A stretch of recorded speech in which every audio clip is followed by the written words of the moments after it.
The Galactic Council chamber fell silent as the holographic display showed the blue-green planet. 27 alien representatives sat around the circular table, their eyes fixed on the image of Earth. "This species calls themselves humans," said Sartek, his blue skin shimmering under the chamber lights. "Our observation posts have monitored their development for the past century. They've progressed from primitive flight to basic space exploration in less than 100 cycles." Murmurs spread through the chamber. Such advancement was unusually rapid. "I propose we establish diplomatic contact," Sartek continued. "Their resource management is poor, but their adaptability is remarkable." A slender figure rose from across the table. Vrelka, with her 4 arms and silver eyes, was the council's historian. "I must express concern," she said softly. "These humans display troubling patterns.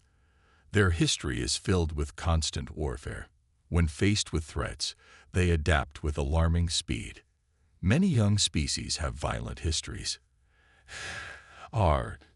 Tech countered. Vrelka's silver eyes narrowed. "Not like this. Humans fight differently. When technologically outmatched, they don't surrender. They improvise. They endure. They win through sheer determination." She touched a control panel, and the display changed to show human conflicts through history.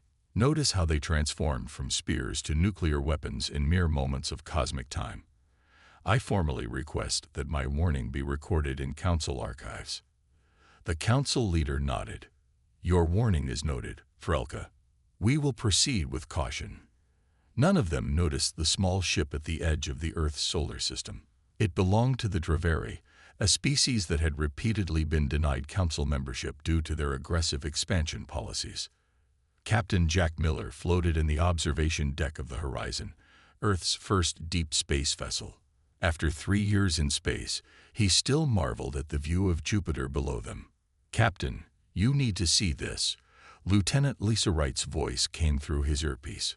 Her tone made him push off immediately toward the bridge. The Horizon's bridge was small, with just enough room for 6 crew members. Lisa pointed to her screen when he arrived. "We detected it 10 minutes ago. It's not one of ours." Jack stared at the readout. A vessel, roughly twice the size of the Horizon, was moving through Jupiter's orbit. Its design was like nothing built on Earth. "Have they seen us?" he asked. "Almost certainly. They changed course 3 minutes ago. They're heading straight for us." Jack took his command chair and opened the ship-wide channel. "All crew to alert stations. This is not a drill." He turned to Lisa. "Open all communication frequencies. Let's hope whoever they are, they're friendly." The alien ship grew larger on their screens. Its hull was dark gray with strange symbols etched across its surface. "They're hailing us," Lisa said, surprise in her voice. "Put it through." The main screen flickered, and Jack found himself looking at something not human. The being had scale-like skin, 4 eyes, and a mouth that moved in odd ways when it spoke. "Greetings, humans of Earth," it said in perfect English. "We are the Draveri. We have been observing your world and believe it is time for proper introduction." Jack controlled his shock. "I am Captain Jack Miller of the Earth vessel Horizon. How is it you speak our language?" The alien made a sound that might have been laughter. "We have monitored your transmissions for some time. Learning your languages was simple. We wish to establish friendly relations with your species." "We would welcome that," Jack said carefully. "Excellent. My name is Commander Zrek. With your permission, I will transmit coordinates for a proper meeting between our peoples." As data streamed onto their computers, Lisa leaned close to Jack. "This feels too convenient," she whispered. "No first contact protocols, just straight to meeting." Jack nodded slightly. "Send a tight beam message to Earth immediately. We need instructions." Neither human noticed the small symbol flashing on the Draveri ship, marking them as a non-council race operating without authorization in a developing system. The warning Vrelka had issued was already being ignored, and the first piece of a dangerous game was now in motion. 3 months after first contact, Earth buzzed with activity. The United Nations had quickly formed a special diplomatic team. Ambassador Eric Taylor, a calm man with gray at his temples, led this team from their new headquarters in Geneva. "The Draveri have requested another meeting about mineral rights," said Eric, looking at the documents on his desk. He frowned slightly. "This is the third request this month." Dr. Susan Clark nodded. As Earth's top xenobiologist, she had spent more time with the aliens than anyone else. Something doesn't add up. They claim these minerals are for cultural artifacts, but the amounts they're asking for suggest industrial use. Outside the window, a Draveri shuttle landed on the special pad built for alien visitors. 6 Draveri stepped out, their scale-like skin gleaming in the sunlight. "They're early," Eric noted, checking his watch. Major Peter Jones, who stood quietly in the corner, stepped forward. Again, they were early last time too, and they accidentally entered the secure wing. Peter had served in the Army for 15 years before being assigned to security for the diplomatic team. He didn't trust the Draveri, and he made no secret of it. "Keep an eye on them," Eric said. "But remember, we need this relationship to work." As they prepared to meet the Draveri, a junior aide rushed in. "Ambassador, another alien ship has entered orbit. They say they're from something called the Galactic Council." Commander Zrek was not pleased. The Draveri leader paced in his private chamber aboard their main ship. "The Council was not supposed to arrive for another cycle," he hissed to his second-in-command. "We could not predict their schedule change," his officer replied. "But our plan can still work.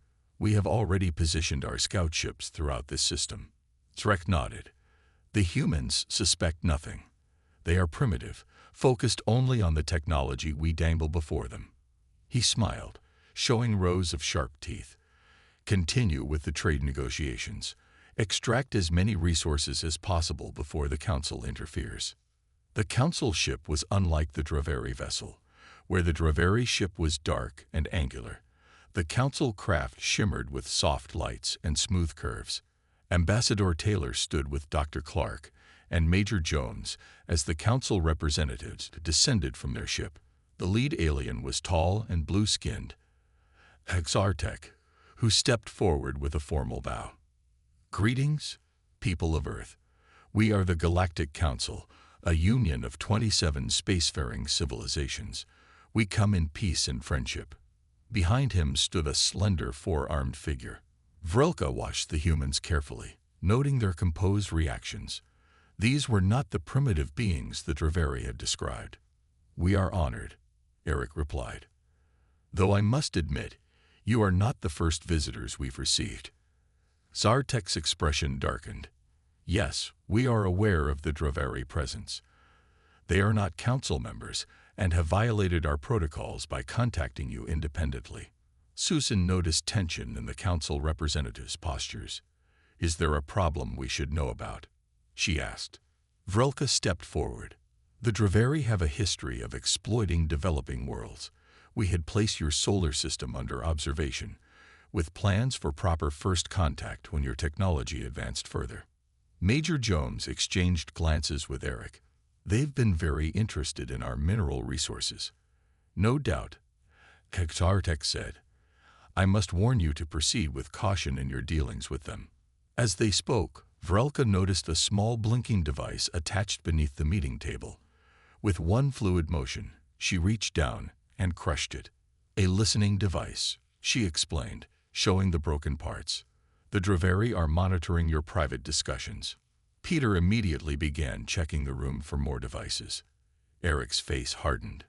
"It seems we need to reconsider our relationship with our first alien visitors." Vrelka nodded solemnly. "The Draveri believe humans are simple and easily manipulated. The Council has observed otherwise. We have tried to warn them, but they ignore our counsel." She looked directly at Eric. "They do not understand what they are dealing with." None of them realized how prophetic her words would soon prove to be. 6 months had passed since the arrival of the Galactic Council. On the surface, relations between Earth, the Council, and the Draveri seemed stable. Both alien groups had established embassies on Earth. Trade agreements were being discussed daily. But beneath this calm surface, tension grew. Major Peter Jones watched from the roof of the Geneva Diplomatic Building as Draveri shuttles flew overhead more frequently than their schedule allowed. "They're moving something," he said into his secure phone. "This is the 5th unscheduled flight today." General Laura Martinez listened from her office at the Pentagon. As the head of Earth's Unified Defense Force, she had been tracking Draveri movements for months. "We've detected unusual activity in orbit too," she replied.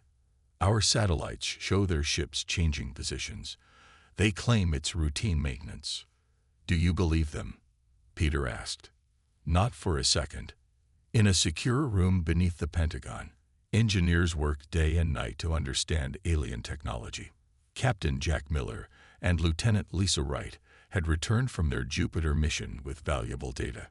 Earth wasn't sitting idle while aliens circled above. Ambassador Eric Taylor sat at the large round table in the Peace Summit room. On his right sat Xar Tech and Vrelka from the Council. On his left, Commander Zrek of the Draveri smiled with too many teeth. "We are prepared to share limited faster-than-light technology with Earth," Zrek announced. As a gesture of goodwill, Zartek's blue skin darkened with concern. "That technology is beyond the standard progression sequence for developing worlds." Eric had learned much about galactic politics in the past months. He knew the Draveri were bypassing normal procedures. But why? "Before we discuss technology transfers," Eric said carefully, "I'd like to address the increased Draveri ship movements in our system. Our tracking systems show military-class vessels moving into position around Earth, Mars, and key asteroid belts." Zrek's smile vanished. "You monitor our ships." "Of course we do," Eric replied calmly. "Just as you monitor ours." Vrelka studied the human with new respect. She had warned the Council not to underestimate these beings. Zrek stood suddenly. "This meeting is over. We will resume tomorrow after I consult with my government." As the Draveri delegation left, Zartek leaned toward Eric. "You have angered him. This is concerning." "He was already planning something," Eric said. "We've been watching them for weeks." Commander Zrek stormed onto his ship and slammed his fist on the communication panel. "Begin the operation now. The humans know too much." His second-in-command looked shocked. "But sir, our final support fleet hasn't arrived." "It doesn't matter. These primitives can't stop us even with partial forces. They've seen through our deception, but they can't possibly defend against our technology." The attack began at midnight. Draveri ships fired energy weapons at Earth's satellite network. Communication systems worldwide went dark. The International Space Station erupted in flames as a Draveri cruiser targeted it directly. In orbit, Earth's newest military vessel, the Defiance, was preparing for its first deep space test flight. Commander Alan Roberts watched in horror as the Draveri ships began their assault. "Send emergency alert to all Earth defense stations," he ordered. "This is not a drill. We are under attack." Seconds after his message transmitted, the Draveri jammed all communications. Their ships descended toward major military installations worldwide. On the main Draveri vessel, Zrek broadcast his message to Earth. "People of Earth, your planet now belongs to the Draveri Empire. Your resources are now ours. Surrender immediately, and you will be allowed to live as a subject race. Resist, and you will be eliminated." In the Council embassy, Vrelka watched the attack unfold.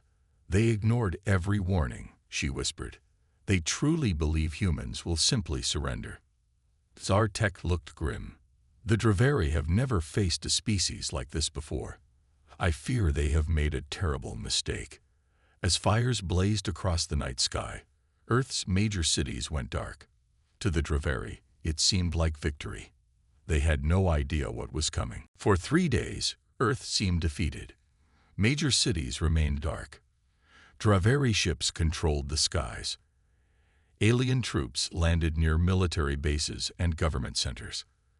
Commander Zrek watched with satisfaction as his forces established control points in every major nation. The conquest proceeds well, he told his officers. These humans lack the will to resist our superior technology. Reports show minimal organized defense. His second-in-command nodded. We have secured their largest military bases with only light resistance. The humans appear shocked by our attack. Zrek smiled his sharp-toothed smile.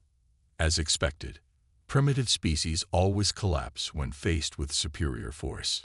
Deep beneath the Rocky Mountains, in a bunker designed to survive nuclear war, General Laura Martinez looked at the faces around the emergency command table.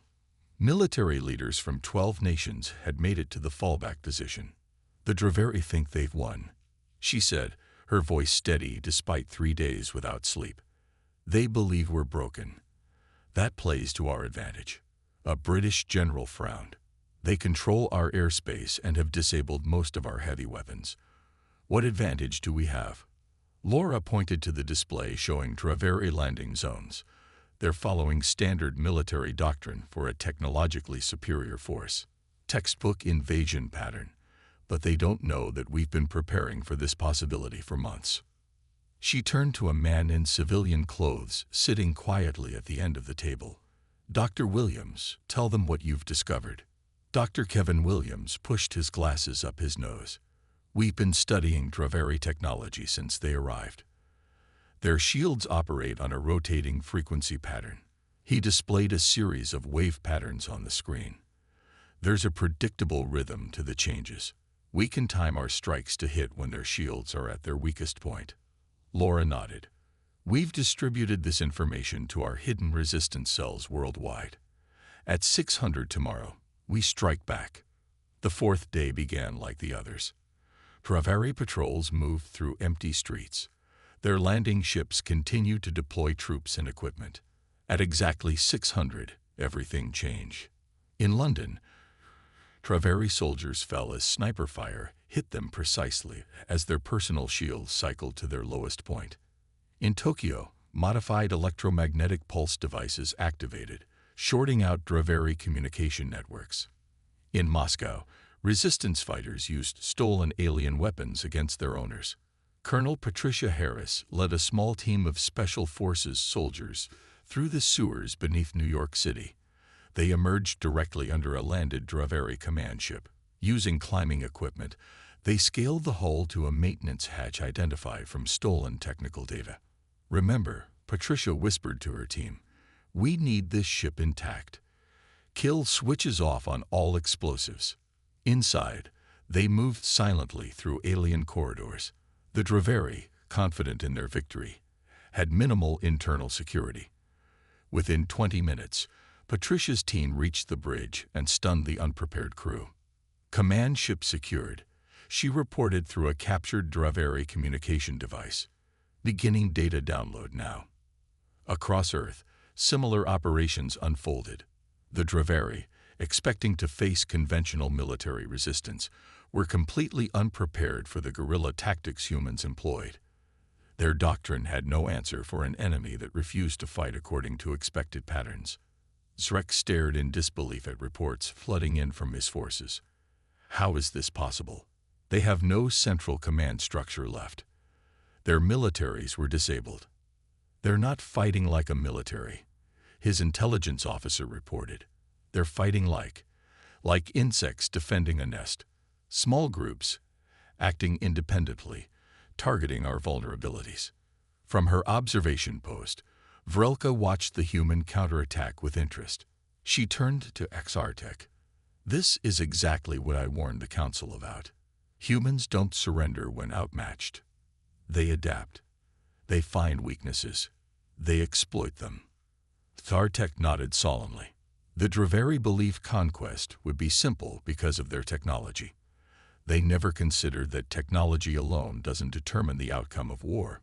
The humans have just begun to fight back, Vrelka said quietly. The Draveri have no idea what they've awakened. 3 weeks into the invasion, the war had changed completely. Humans no longer hid from Draveri patrols. Instead, they hunted them. In a repurposed auto factory in Detroit, Engineers worked day and night. They stripped captured Draveri weapons and rebuilt them with human modifications. Standard alien rifles now had Earth-made targeting systems that were more accurate in Earth's gravity and atmosphere. Doug Wilson, a computer engineer who once designed video games, now led a team working on Draveri communications. "I've cracked their transmission pattern," he told General Martinez over a secure line. "Their communications follow a mathematical sequence. Once you understand it, you can predict when and where their next transmission will be." Laura smiled for the first time in weeks. "Can we use this to listen in on their plans?" "Better," Doug replied. "We can send false orders that sound exactly like their commanders." In research labs worldwide, scientists studied every piece of alien technology they could salvage. What had taken the Draveri centuries to develop, humans reverse-engineered in days.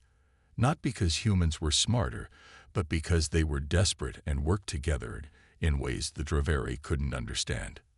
On the Draveri flagship, newly arrived from their home system, Supreme Commander Krall smashed his fist into a display screen. "You told me this planet was secured," he roared at Zrek. "Instead, I find our forces being hunted by primitives." Zrek cowered before his superior. "They shouldn't be able to do this. Their technology is centuries behind ours." "Yet they now use our own weapons against us," Krall snarled. "They've captured 6 of our vessels." 6. How do primitives even operate our ships?" "They learn quickly," Zrek admitted, "and they modify everything. Look at this." He displayed an image of a captured Draveri shuttle. "They've replaced our propulsion system with one of their own design. It's less advanced but more effective in their atmosphere." Krall narrowed his 4 eyes. "The Council warned you. You ignored them. Now I must clean up your failure." In a secure bunker beneath Chicago, Captain Jack Miller and Lieutenant Lisa Wright stood before a room of military leaders. Everyone thought they had died when the space station was destroyed. Instead, they had been on a secret mission. "We infiltrated a Draveri research vessel before the attack began," Jack explained. "We discovered their complete technical database." Lisa stepped forward. "We know how every system on their ships works. We know the weaknesses in their armor. We know how to bypass their security protocols." She displayed diagrams on the screen. "Their ships have emergency override codes built into the main computers. With these codes, we can shut down any Draveri vessel within transmission range." A French general leaned forward. "Why would they build such a vulnerability into their ships?" "Because they never imagined anyone else could learn their language or understand their technology," Jack replied. "Their arrogance is our advantage." On the Council observation vessel, Vrelka updated her report. "The humans continue to demonstrate remarkable adaptation. They are not simply using captured Draveri technology, they are improving it." Zartek read her report with growing concern. "Should we intervene?" "The Council voted to observe only," Vrelka reminded him. "We have officially censured the Draveri for unauthorized hostile action against a developing world, but direct intervention would violate our own laws." "If the humans defeat the Draveri," XR Tech began. "When the humans defeat the Draveri," Vrelka corrected. "Everything I've observed suggests it is now inevitable."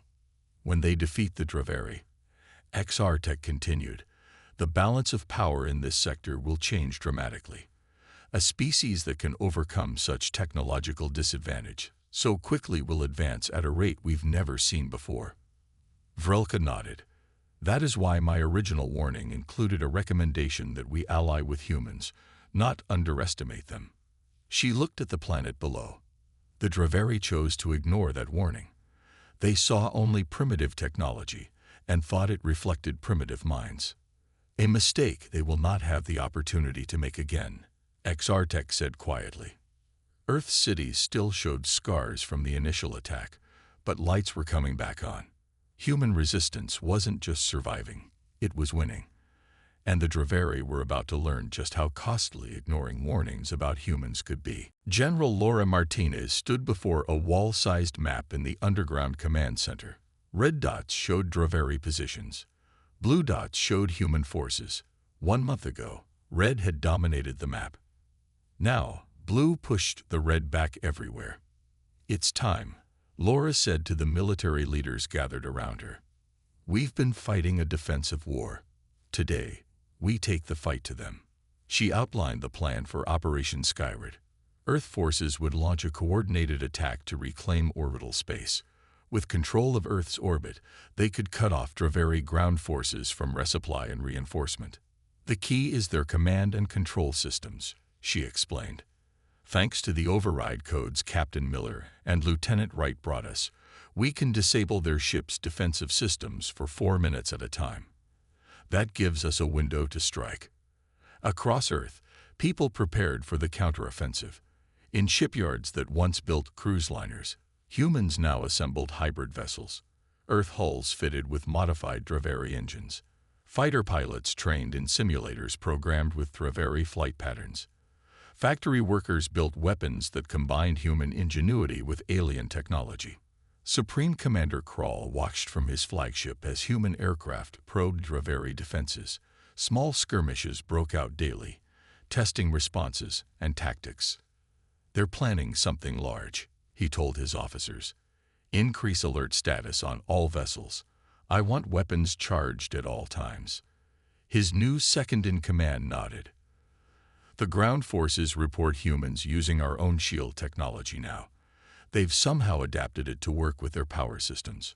Krall growled in frustration. "How do they advance so quickly? We spent generations developing those shields." "They collaborate in ways we don't," the officer replied. "Different nations, different specialties, all working together. When one group solves a problem, they immediately share the solution with all others." "Primitive tribal behavior," Krall dismissed it. "It won't save them from superior firepower." Major Peter Jones crouched in the cargo hold of a modified passenger jet. With him were 20 Special Forces soldiers from 6 different countries. Each wore armor made from salvaged Draveri materials. "Remember your training," Peter told them. "Their ships are designed to repel attacks from the outside." They never expected enemies inside their vessels. The plane climbed higher, disguised on Draveri scanners as a civilian transport. Above them orbited the Draveri flagship, a massive vessel that controlled the entire invasion fleet. Peter checked his equipment one final time. "On my mark. Now." The plane's roof opened. 20 soldiers with jetpacks shot upward toward the Draveri flagship, invisible to its sensors thanks to countermeasures developed by Dr. Williams. At exactly 700 hours, Earth struck back. From hidden bases worldwide, fighters and bombers rose to attack Draveri ships. From underwater facilities, submarines launched missiles with new guidance systems designed to penetrate alien defenses. As the attack began, Doug Wilson sent the signal. A carefully crafted code transmission hit the Draveri communication network. On ship after ship, systems began to fail. Shield generators shut down. Weapons went offline. Communication arrays stopped responding. Inside the flagship, Peter's team fought their way to the main engineering section. Unlike in movies, they didn't need to capture the bridge.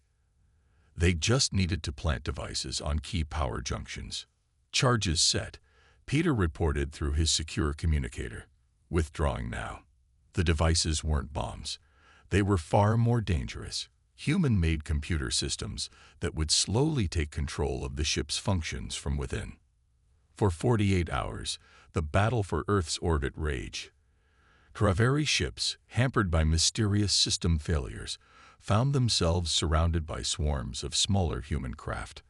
The aliens had superior technology, but couldn't use it effectively. Humans had less advanced weapons but used them with devastating creativity. By the end of the second day, the last Draveri ship retreated to the far side of the moon. Earth had reclaimed its orbital space. On the Council observer ship, Vrelka added to her report, "The humans have demonstrated unprecedented military adaptation. They have effectively neutralized a technological advantage of over 300 years in less than 6 Earth weeks." Thartek read the update with growing alarm. The Draveri Supreme Commander has requested reinforcements from their homeworld. It won't help them, Vrelka said quietly. The humans now understand Draveri technology. More ships will only give them more resources to capture and adapt. As Earth celebrated its first major victory, plans were already being made. Humans wouldn't stop at reclaiming their own planet. They were looking to the stars now, with determination. In 2 months after reclaiming Earth's orbit, humanity looked to the stars. The captured Draveri flagship, now renamed Liberty, had been completely repurposed. Commander Alan Roberts stood on its bridge, now fitted with human controls and displays. Final systems check complete, his executive officer reported. All stations ready. Alan nodded. Begin launch sequence. The massive ship, once the pride of the Draveri fleet, rose from its landing pad in the Arizona desert. It led a fleet of 5 smaller vessels, each a combination of human engineering and adapted alien technology. This would be humanity's first journey beyond the solar system. Their target, a Draveri supply base in the Alpha Centauri system. Intelligence gathered from captured ships showed it was lightly defended and crucial to the Draveri war effort. In a secure lab beneath Geneva, Dr. Susan Clark studied Draveri biological samples. After weeks of research, she had discovered something important. They can't handle rapid pressure changes, she explained to Ambassador Taylor. Their bodies evolved on a planet with very stable atmospheric conditions. Even small pressure shifts caused them severe discomfort and confusion. Eric studied the data. Can we use this? We already are, Susan smiled. I've designed a non-lethal weapon that creates localized pressure waves. It won't kill them, but it will incapacitate them long enough for our forces to take control. This information was immediately transmitted to Commander Roberts' fleet. Human weapons continued to evolve, becoming more effective against Draveri physiology with each new discovery. The Liberty and its escort ships emerged from faster-than-light travel near Alpha Centauri. The Draveri supply base orbited the system's 4th planet. They'd spotted us, Alan reported as alarms sounded on the base. 3 defender ships moving to intercept. The human fleet split into a formation no Draveri tactical computer could predict. The alien defenders fired at where human ships should logically be, but found nothing but empty space. Now, Alan ordered. Human ships fired weapons specifically designed to target Draveri shield frequencies. The alien vessel's defenses collapsed almost instantly. Before they could recover, boarding teams launched from the Liberty, using the pressure wave devices Dr. Clark had designed. Within hours, the entire supply base was under human control. Earth now had its first foothold beyond the solar system. The Galactic Council called an emergency session. Representatives from all 27 member species gathered as reports of the human victory spread. They'd mastered faster-than-light travel in less than 3 months, one counselor said in disbelief. It took my species 4 centuries to develop that technology. Another added, they're not just using Draveri technology. They're improving it, making it work better than its original design. Vrelka stood before the council, her silver eyes reflecting the light. I warned of this possibility. Humans don't think like other species. When threatened, they innovate at rates we can barely comprehend. The council chamber doors opened. Ambassador Eric Taylor entered, escorted by Xartek. This was unprecedented. No non-member species had ever addressed a full council session. Honorable Council, Eric began. I come with evidence of numerous violations of galactic law by the Draveri Empire. They attacked a developing world without provocation. They attempted genocide against my species. He displayed records captured from Draveri ships. We have learned that Earth is not the first world they have attacked this way. We request the Council's acknowledgement of these crimes. Vrelka stepped forward, holding her original warning document. Ambassador Taylor speaks truth. I documented the likelihood of these events before they occurred. The Council leader looked troubled. What does Earth want from us? Nothing, Eric replied simply. We will handle the Draveri ourselves. We merely wish to inform you of our intentions." A murmur ran through the chamber. No species had ever refused to ask for council assistance. "We have transmitted our terms for peace to the Draveri homeworld," Eric continued. "They have 24 hours to respond before our fleet continues its advance." As he spoke, human ships appeared near 3 more Draveri outposts. The aliens who had come to conquer Earth now found themselves on the defensive, facing an enemy that learned and adapted with terrifying speed.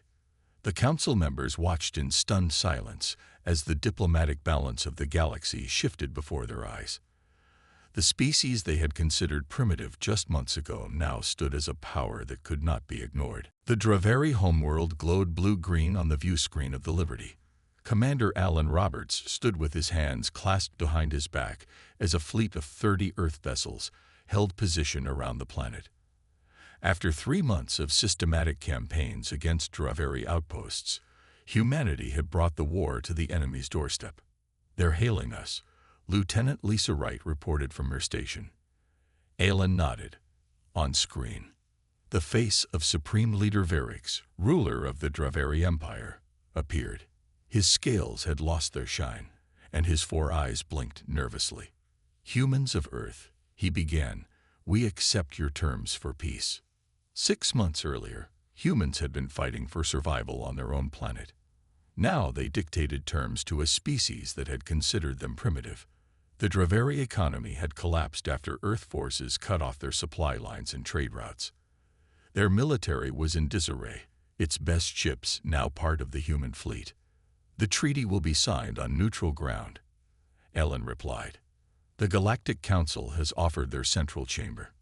1 week later, Ambassador Eric Taylor watched as Draveri representatives signed the formal surrender document. Under its terms, the Draveri would pay reparations for damage to Earth, share all their technological knowledge, and submit to human oversight of their military for 50 years. Vrelka stood nearby, observing with her silver eyes. "Your species has accomplished in months what others would take decades to achieve." Eric smiled slightly. "We had good motivation. When someone tries to conquer your homeworld, you tend to focus."